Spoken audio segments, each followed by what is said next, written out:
Maty, dobré? Jo, Mongol.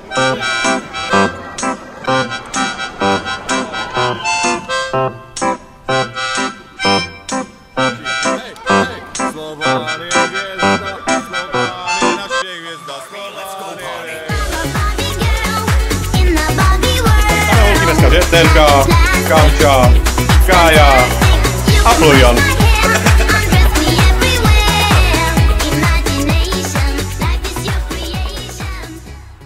Čaute lidi, tady jste viděli, jak probíhají moje zápasy, napište mi do komentářů, co byste chtěli dalšího a zatím čus.